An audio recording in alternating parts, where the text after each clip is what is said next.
Welcome to the Scaleup Valley podcast, where we bring the best of the best to help you scale your business from 1 million to 1 trillion.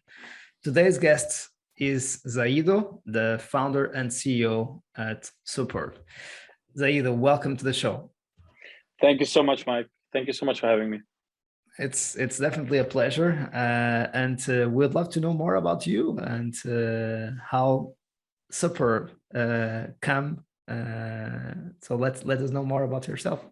Yeah, for sure. And I love the introduction, getting to 1 trillion. I mean, that would be the ultimate goal, right?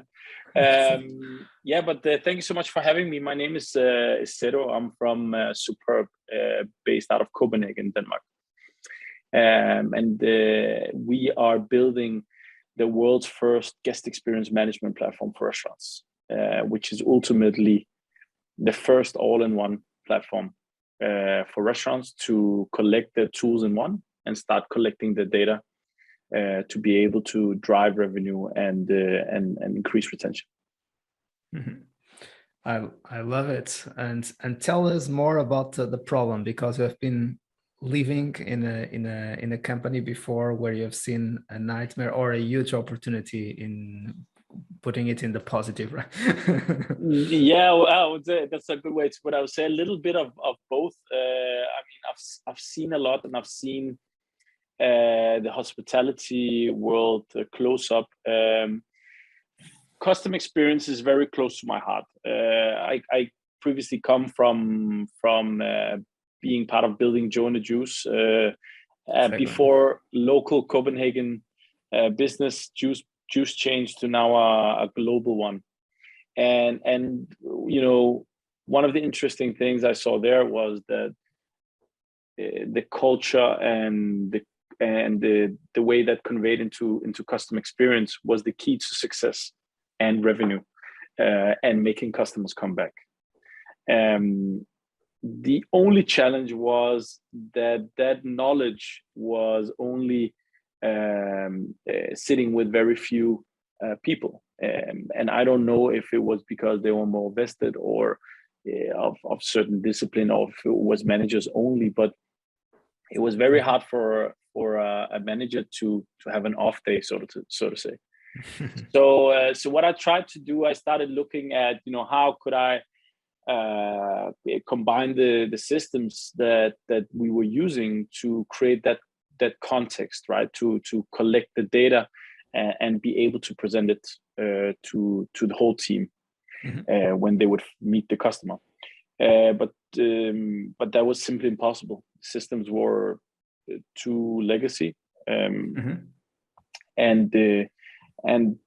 I started looking at the restaurant industry with the clear assumption that this was inevitably something they have already.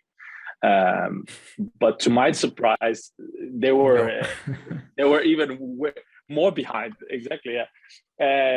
They are using very legacy cash systems, cash register systems, POS systems, booking systems, and have not really stepped into the future. So I left back then Joe and the Juice because I saw this problem, and I started to think about that for many months after, and then I sat down, built the first version, and got it to market within 8 weeks. And wow. It was a very well done, very ugly version, but it was a version that at least proved the point, right? That's the point. It requires courage also to ship it as early as possible to get the feedback as quick as possible, right? Yeah, exactly. I mean, that was the key, and we got the first few customers on board right after, and wow. they were essential for providing us the feedback that brought us here. Because, you know, the interesting thing you said, it was both a big problem and also an opportunity, is that restaurant technology is very much behind. There hasn't been much innovation here, and I'm counting, you know, innovation for takeaway businesses out of this equation, right? So for me, it was a huge problem, a very complex one, because Superb is ultimately building several categories and businesses into one. Everything from the point of sale solutions to the booking and payment solutions in one category. Absolutely. And we see in the industry, I've had the pleasure of working with a unicorn called Talkdesk, and usually we have amazing opportunities in kind of very traditional industry that are playing in an old school way, and no one thought about sitting down and finding a new way of doing that. So, and that's what you are doing. And so it's very difficult to detect the needs, and at the same time it's so obvious. That I think those are the amazing problems to be solved, and that usually have a success story. I mean, you need to start somewhere, and exactly. To be honest, as investors say, with a problem, right? Yeah, exactly. I mean, to my preference, initially, I just wanted to integrate the tools on the market, right? Exactly. But it was impossible, right? So as an entrepreneur, you are forced to say, screw it, we'll do it all from scratch, we'll build it all, right? And then you do it much better and faster. So that is key. But now we're here, right? Exactly. So how would you define Superb? It's a system that helps restaurants to improve the experience of their customers. Exactly. So we essentially have brought together the tools that restaurants use to run the restaurant. Okay. And the exciting part about these tools is that there's a lot of hidden secrets behind them, and this is data about you as a customer, as a guest. So we collect this information for the restaurant, we model it, and we visualize it so that you actually can use it to greet the guests if they've been in your restaurant before, to allow any waiter go to the table and recommend you the wine or the food that you actually want. Exactly. Instead of asking you, have you looked at the menu? Exactly. So we are talking about hyper personalization. We're talking about stepping into the future with the help of the information that's already there in the system for the benefit of the customer, for the benefit of their experience. Absolutely. That's a good point. I have dietary restrictions, and it's a mess to always come in and always say exactly the same thing, and sometimes they forget. So there is a huge opportunity in terms of retention, because if I go to a restaurant that always treats me well and knows what I want, and it's kind of regular in the way they serve me in terms of service and the quality of product, etc., they will retain me, because I will go there almost every day if I can. Exactly. I mean, if I got $1 for every person I've heard say exactly that, I would be rich right now. but this is exactly also the point, and what we often tend to forget as habitual people is that we like to go the places where we are treated well, right? Where we feel at home, and this is what we want to help restaurants achieve with Superb.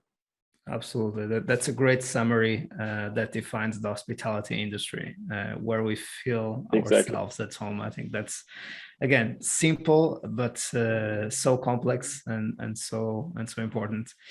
And share us a little bit more on where you are in terms of stage of growth. Superb is a Series A company. We've recently raised a 12 million euro round from various European investors, including Kinnevik, one of the biggest in Europe. And we have hit an ARR of around 2.5 million euros so far. Well done. So that is really good. We have entered specific markets in Europe and are currently present in over 20 markets in over 100 cities across Europe. yeah, so that is a strong accomplishment, next to also being around now it's going so fast, right? Exactly. Almost, last time we spoke it was 85. Today we are almost 90 people, Well, and growing, right? So many newcomers in the next months, but this is you're speaking to a founder and a company that essentially survived the pandemic and grew over 100% under the first year in lockdown, and additionally over 150% the second. So we are, there needs to be one company that is aggressive and can win, and I bet my money on Superb. Well then, that's amazing, and especially in this industry, I would say that anyone would be a professional journalist, which is not my case, would ask, and what about the pandemic in the restaurant industry? And you have anticipated yourself and clarified it with amazing numbers. So I'm sure that's part of that is related with the need, the product, the team, everything connected. But we always discuss here on the show the importance of radical focus and sticking to a niche. So you are clearly defining restaurants as your niche. But there is something that you also shared with me that I enjoyed a lot, which is creating a concept of radical differentiation. You got me thinking about that after our first call. So let us know a little bit more. How do you think about bringing focus into Superb, and what is this concept about? Yes, this concept is actually it's also very personal to mine, and I started essentially as a young kid, always feeling very different, and I used that notion in everything I do in my life, everything I dream for, and everything I think of, is how can you master the art of being and doing things differently? Because in the end of the day, you get noticed more, you have bigger impact when you are different from the rest of the pack. That is the ultimate thought process behind this. So being radically different for Superb, we are doing something completely complex, right? I already told you about how we are building 3 companies on the one platform, one umbrella. The second thing we're doing is we are trying to establish a whole new category we call GXM, or guest experience management, with the sole purpose of making restaurants understand that they need to leave the old way of working and move into the new way of working. Right. Could also be named the future, right? So there's different perspectives and there's different strategies here. One is staying on course in terms of your product vision.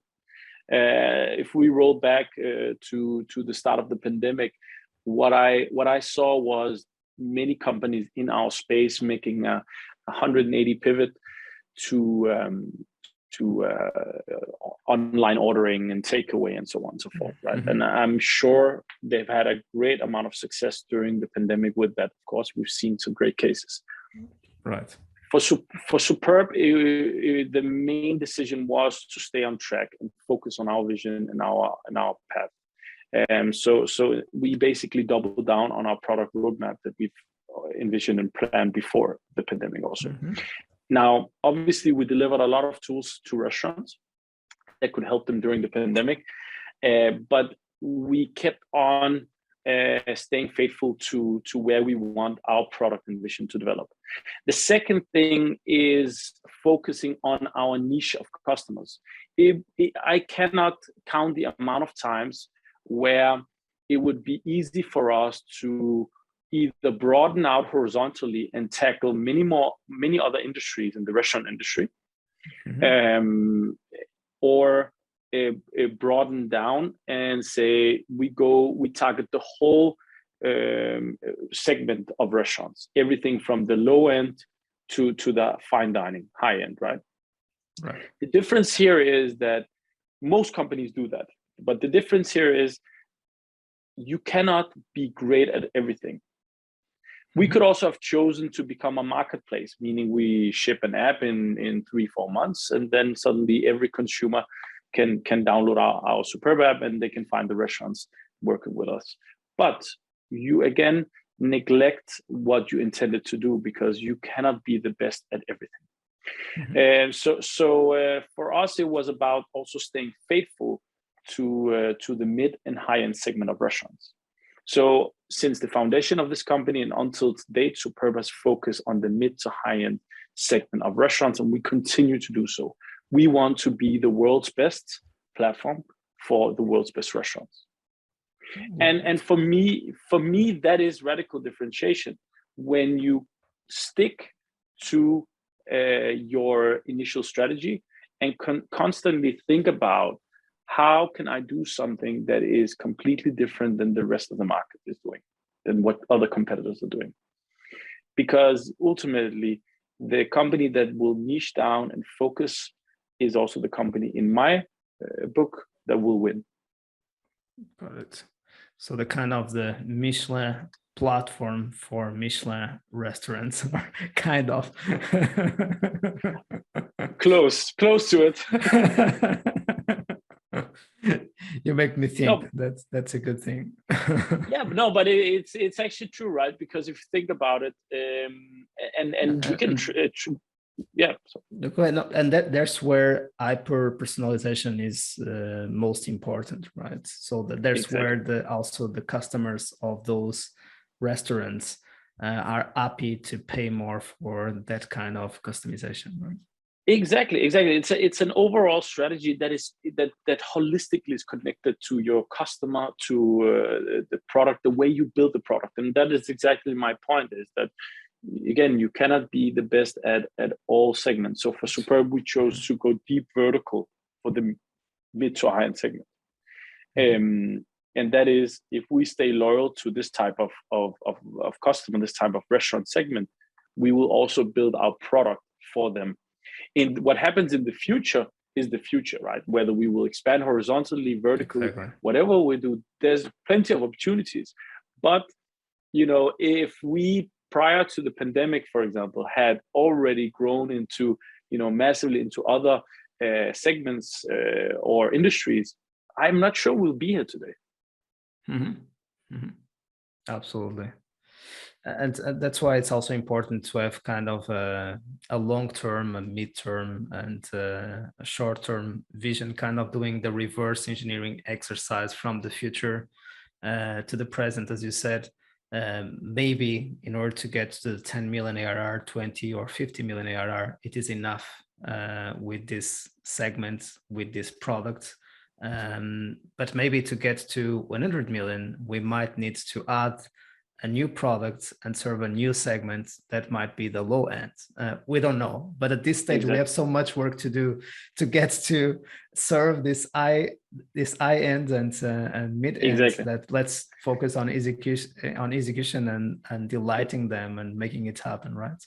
Exactly, and it's actually, if you think about it, it's classic startup theory, right? It's about finding the early adopters. What I just see a challenge that happens for many founders is that you leave the phase of identifying early adopters very early. Because obviously, and it's natural, you want to expand your market, you want to grow faster, and so on and so forth. But the more loyal you stay, the more loyal customers you also get, and the bigger fundament for the future. And I think that is the true value in constantly focusing on staying different also. This is there is a lot of value on what you just said. There is the typical confusion between the total addressable market being serving a very huge market, and your company at this stage of the growth, at this stage of the vision, is serving a niche of that very big market. So we don't need to start, okay, that's amazing that we have a huge problem and a huge opportunity and a huge market, potential market. but we decide in the short term and in the midterm to focus on this specific niche. And when we conquer this niche, then we think about expanding to another niche within that huge market that we are serving, right? That's very different. And I think that's still ambitious, despite being very pragmatic about it, right? I think, that is because the market is big enough, even the niche. Exactly. That's perfect. When the niche is big enough, then you can almost go to the sub niche, right? Exactly. And start slicing that niche in segments and conquering segment after segment. Exactly. Good point. I love it. Your insights on radical focus. Let's move into the team, into the culture, leadership, etc. Of course, it's very different to start up a company and start to scale up a company at this stage with 90 people. As you said, you might be facing more pain or growth pains in terms of alignment, in terms of communication, keeping everyone on the same page. And of course, also this transition from founding team, I'm not sure if you have other founders, into your first version of your leadership team. How has been that process? What have you learned so far? So my co-founder and myself, obviously, we're doing everything in the beginning, classic startup journey. And I think with time, for every founder, it's hard to obviously hand over a lot of responsibility and daily work, but you need to, right? You need to free yourself up to constantly focus on other things like growing the company and the team. That is the classic startup story, I would say. For us and for myself also, I've been very, very much focusing on building a world-class management team first. So we have a great team at Superb. They are really every day fighting a great fight, and they're led by some amazing people also. So for me, it was important to, again, follow the cliche quote, to hire people that are smarter than you. But as cliche as it may sound, it is actually true. So what I've been spending most of my time on is actually connecting and finding the right people to lead this company. And going from, before our Series A, I started prepping that hiring plan, right? I started to pre-sign a lot of these people going into our leadership. And that ultimately meant on the other side of the Series A round, we had a fully equipped management team in place. So we cover every team, and you have a management team that works for the company and for you, together with you, to actually develop every team and hire the right people. And that is much stronger than you going out hiring everyone yourself, because they know what is needed. There has been many challenges. I mean, for me specifically, and everyone who knows me will know that, I stand by people build companies, people build successful companies, right? That is the deal. And the big challenges for you as a founder, a CEO, or a manager is to constantly nurture that culture. I was so lucky to be part of building the Joe and the Juice culture. It was my pleasure, and I saw some amazing things. I saw how culture can drive growth, how it can drive success, and so on. But I also learned that it's way different from, for example, building a tech company. And some of the biggest challenges I see here is, while you're growing very fast constantly, it's very easy to forget your people and how they're doing. So for me, every day when I wake up, the first thing I ask myself is the people that I need to ask how they're doing. Is there someone I haven't spoken to for in a long time? Because again, niching down, maybe also when you're so small, you need to be very close with your people. And it actually, a lot of people say it's not possible even when you're almost 100. It is very possible.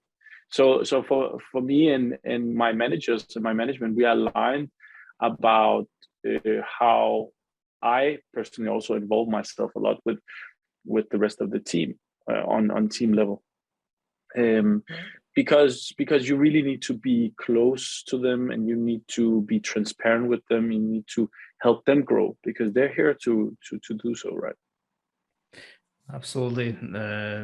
There is a good point when we started this call. It was interesting to see that you were really interested to ask me how I was doing, and I noticed that because usually the majority of our conversations start, "How are you doing?" But people don't bother about how the other person is feeling. But I felt that you were really asking and meaning, yes. How are you doing? Could you share a little bit more about your life? I want to connect with you before going into recording the podcast. And I felt that. And I even felt weird because I'm not used to that. So and of course, again, you made yourself different from the pack in that sense. And I'm happy you say that. I mean, I want to be also truthful and say I'm happy it makes me different, but obviously I also mean it, and I am very much interested in connecting with you and knowing you, and that's also, I think, interestingly enough, it says something about my personality, and you will see that in the personality of this management team and the culture at Superb. Exactly. I really believe in the notion of you attract the people you yourself are alike, right? And we are lucky and privileged to have found amazing people like that, and constantly invite more of those in. I'm actually, when you start as a founder and it's very, you're alone and a small team, you don't initially think there's other people out there that are like you. But it's actually amazing that you meet those people. So, to your point, I put a lot of effort into that. But it is important. It is important because the people at this stage is the ones that defines your future success. Don't underestimate that. I was just sharing this story and emphasizing because we have so much fluff about culture and how amazing we are, and then we don't walk the talk, or there is not leadership by example. I was just sharing this story to see it is coherent with what you are just saying about your culture. So congratulations for that. And I think that's also critical, something that you just said in the beginning. It is the founding team who works on the vision, on the mission, on the strategy of the company.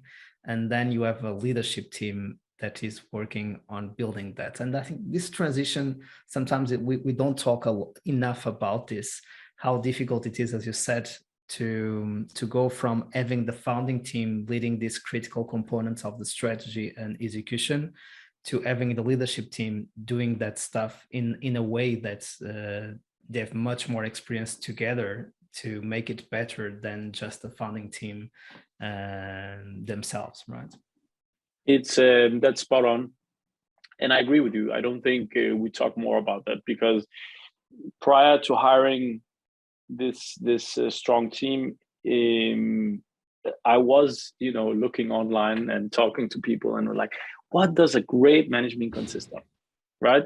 Because I'm this founder who's super focused and determined that I want to build a $1 billion, $1 trillion company. I want to that, right? And how do I do so, right? And that is the first question you ask yourself.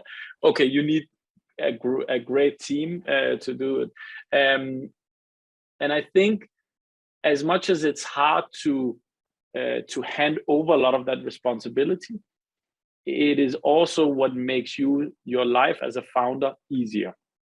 Mm-hmm. That you have people you can trust, people who are committed to the same vision, to the same ambition, building such a huge company. And so I think when you program your mind into what kind of company do I want to build initially, then you automatically also program your mind and your resources to look for those similar people. And I promise you, I cannot point at one person in this company today that is not deeply connected to that same goal and ambition. That is at least what I get from them. Absolutely. I think that you just emphasize it again, another point that is critical, that it's not enough to have the right people on the right seats. And I think that's where all of us focus on. We need to make them a team. And the team needs to be more than the combination or just one member plus another. So it's really working as a team and being a team, and this is kind of an art. So I like to say there is the science of achievement, or this is not mine, it's from Tony Robbins, and the art of fulfillment. I like a lot this expression, because if you follow the principles, in principle, if you do the principles, you will get the results. But then in certain things in business and in life, there is also an art, a case by case situation that you need to apply some magic and adapt it to the specific situation to make it work. And that's also interesting. And that could be like a whole other topic to discuss. That is exactly, from my perspective, the job of a CEO. Yeah, like exactly that, to constantly adapt and change and make sure we find the right path, right? Because I don't see myself having the finger on the sauce at all time. I just want to support wherever possible, right? Creating the environments to make things possible. Yes. Yeah, absolutely. Again, it's working on the business instead of working in the business. Business, exactly. And there is moments that we need to work in the business, but specifically at this stage, you need to work much more on the business than in the business, and because before you needed to work much more in the business than on the business, right? So it's actually super hard, and I totally get it. It's been super hard for me also, but I think it's super hard for everyone to move out of one phase to another. For all of us, it's super hard, because we need to transform ourselves into different founders, into different CEOs. I like to call it the CEO 1.0, the CEO 2.0, the CEO 3.0. And there are some examples. I think it was the CEO of Zoom who shared a LinkedIn post kind of 2 or 3 years ago. I've just decided to fire myself and hire myself again for the new year. So I kind of did the exercise of writing down what is needed for the right CEO for Zoom for the upcoming 1 year or 2 years. And I've applied myself to that job to see what skills do I need to build in order to be ready to be the CEO that the company needs me to be, right? And I think that's a great exercise to do. And we have covered the focus, the team, the leadership, culture, and what about execution? Of course, at the end of the day, we need to make the business repeatable, profitable, scalable. We need to create this revenue machine and also this execution machine to make things happen at a certain pace. And that's the case at Super with 100% year on year and 150% in the previous year. Any lessons that you'd like to share about OKRs, rhythms, etc.? Yeah, so this is a tough area, right? Because this is also the area that I have sleepless nights over. And I have to say, for me, it's the hardest part right now. It is to build, as you said, a repeatable and scalable machine. But it's also the most exciting. For Superb specifically, we have built a very strong OKR framework that allows us to, first and foremost, create a set of goals and ambitions connected to our overall vision. Secondly, it allows us to create transparency across the company, across different teams. But even though teams are distributed with their own OKRs, you connect the dots through the OKRs on a team level. That has shown us that we can be very much aligned and have a very efficient internal machine. Now, when we set these goals, for us, it's also constantly about tracking those, right? So we set up a rhythm where we have a bi-weekly management sync, we have a weekly team sync, and we use those mediums to share information and status on the traction of these goals. Right. And you know, on a weekly basis, there might not be that much moving the needle output, right, or outcome, but that's also interesting to know. Exactly. To remind people that we haven't moved the needle as much as we wanted to the last week. We need to speed up. So the hard thing is to build an execution machine, but also to maintain the speed and make it faster and faster, right? That is ultimately the biggest challenge for me and also the rest of the team. So exactly. I think that's a great point to keep that discipline of letting everyone on the team understand the stages of how the key objectives and key results are, what is the status of those in a weekly basis, and also having this attitude about what can I do to help you out, instead of are you doing that, are you moving the needle on that stuff or not. It's the opposite kind of spirit, is what can I do to help you achieve those KRs, because those, if we are able as a team to achieve those KRs, we will be able to have we will be successful as a leadership team. And again, exactly.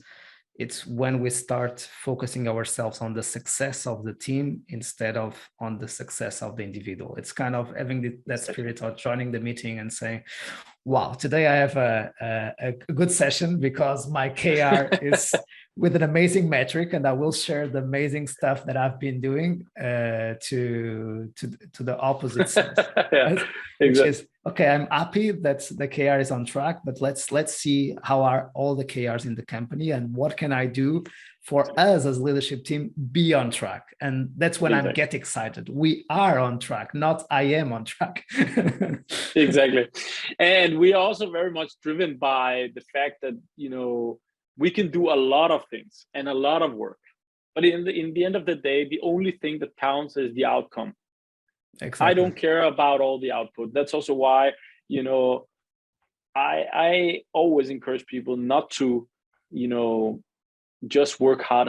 Like, you know, have the breaks you need.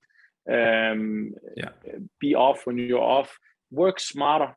That is the keyword for us, because that moves the needle. We are a distributed team, right? So for us, working we have a model that we call casually remote, right? Which is a hybrid between having physical studios in some cities and other than that, relying on the virtual world. That also means that it's harder to constantly stay aligned, and you need to trust each other, right? So at this point, I think we've done very well. We are efficient. We are very much focusing on the outcome and not just on a lot of the output of work. But I do also see that the challenge is going to be another challenge when we are 200 people, when we are 500 people, when we are over 1,000 people, right? So again, it's a bit like what we discussed. You know, you need to constantly adapt to those movements, to those changes. So for me, I'm already thinking about how we're going to do this when we're 300 people, right? Because that's a new environment. So it is super challenging, but it's also fun. Absolutely. And that's why we keep having these conversations and sharing our lessons learned and reflecting on those as we move forward. And we would talk for hours. We could. But we will need to wrap up with one of our favorite questions, which is if you would have the opportunity to have a coffee with yourself at the beginning of Super, what advice would you offer to your younger self? This is also one of my favorite ones, and I would actually I would say and advise my younger self to continue to dream and continue to be ambitious, to continue to work for the things that you want, because you know what, that's what I did when I was younger, and this is what I'm gonna do the rest of my life. So instead of going the old-fashioned way and say you should have done better here, I want to pat myself on the shoulder and actually say, young Zaedo, you did an amazing job when you were younger, and it brought you to where you are today. So just stay patient. Absolutely. I think that's the best advice. And I'm so lucky that I have a younger brother and people who also have siblings, and then they're maybe doing something similar to what I'm doing. You can see that you have also influenced your family and the way they think and the way they act in terms of going for their dreams, right? And for me as a young kid, there was not that many opportunities, probably more limitations in terms of really believing that you could do it. So I'm happy that I actually I'm here and I did it. So yeah. Congratulations. Only 4% of all companies get to 1 million. So you are at 2.5. So you are under the 4%. So which is amazing. Congratulations, you deserve it. Zaedo, thank you so much for joining us today. It was really a pleasure, and you are always welcome to the show to keep sharing your progress as you scale up Super. Thank you so much. I promise you, I think next time we'll talk was when we hit the 20 million. I think that will be a good time to recap. That's amazing. I love it. Almost a 10x. Sounds good. Amazing. Great. Thank you so much. Thank you so much, Zaedo. And to you, we keep bringing you the best of the best to make your life easier, scaling up your business. See you soon and keep scaling.